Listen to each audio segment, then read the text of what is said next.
उपस्थित सभी लोगों को सबसे पहले मेरा प्यार भरा नमस्कार।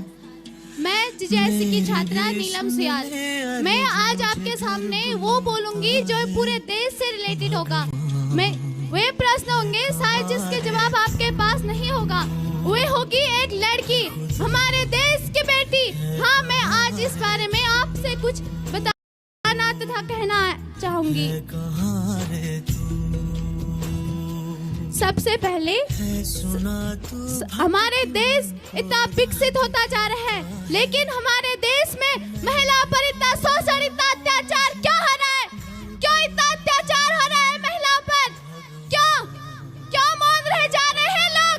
क्यों घर से बाहर निकलते समय महिलाएं असुरक्षित महसूस करती है खुद को?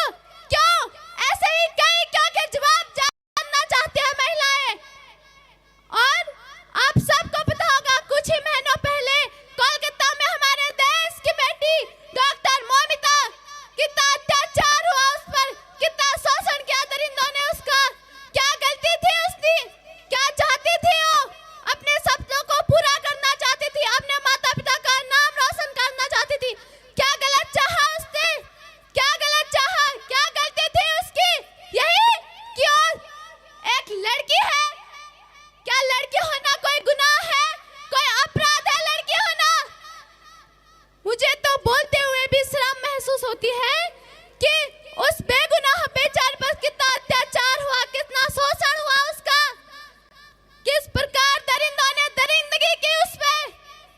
अगर और आज तक जस्टिस की मांग पूरी नहीं हुई है, न्याय नहीं मिला है उसे आज तक। क्यों बताइए क्यों? और आज अगर डॉक्टर मोमिता की जगह भगवान न करे आपकी बेटी हो, आपकी बेटी हो, आपकी बेटी हो, तो क्या आप चुप रहते चुप? नहीं ना। तो आज आप चुप क्यों है? क्यों है आप आज चुप? आप चाहे तो इस शोषण को, महिला पर हो रहे अत्याचार को लगाम लगा सकते हैं, क्योंकि मैंने और आप सबने अपने अध्यापकों से सीखा होगा, 1 और 1 11 होते हैं, 11। और हमारे देश में सत्ता चलाने के लिए तो शासन है, लेकिन आत्मा अनुशासन नहीं, महिलाओं पर आत्मरक्षा नहीं है। क्यों? आज महिलाएं कुछ करना चाहती है, अपने सपनों को पूरा करना चाहती है, लेकिन उस सपनों को वो अंदर ही दबा कर रखती है, क्योंकि जब वो बाहर निकलती है, कुछ करना चाहती है, तो उसे ऐसे कांड सुनाई पड़ते हैं। उसके बाद उसके मन में क्या गुजरती होगी? वो हर बार यही सोचती है कि अगले पल क्या होगा मेरे साथ। पूरे देश की तो छोड़ो, इस छोटे से देहात में ही इतना असुरक्षित है महिलाएं। क्या सुरक्षित करती है महिलाएं छोटे से देहात में ही? ये नदी देख रहे हैं आप, इसमें कितने लड़कियां कूदकर मर क्यों जाती है? क्या कारण होता है उसका? इसके पीछे क्यों मर जाती है इतनी लड़कियां इस नदी पे? क्यों अपनी जान देती है? कौन नहीं जीना चाहता? कौन नहीं जीना चाहता खुशी खुशी अपने परिवार के साथ? क्या कारण होता है उसके पीछे? क्यों अपनी जान दे देती है? क्या कारण होता है?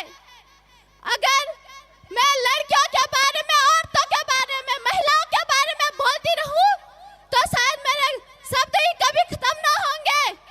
इसलिए मैं अपने शब्दों को विराम देते हुए अंतिम में 2 लाइन कहना चाहूंगी कि ये एक लड़की है, ना भूलो, ये एक लड़की ही नहीं, ये तुम्हारी बेटी है, बहन है, मामी है, चाची है। इतना ही नहीं, ये तुम्हारी माँ है, जिसने तुम्हें पैदा किया है, जिसने तुम्हें जन्म दिया है, जिसने पूरी सृष्टि की रचना की है। इसके साथ मैं अपनी वाणी को विराम देते हुए बेटी पढ़ाओ, बेटी बचाओ, बेटी पढ़ाओ, बेटी बचाओ। धन्यवाद।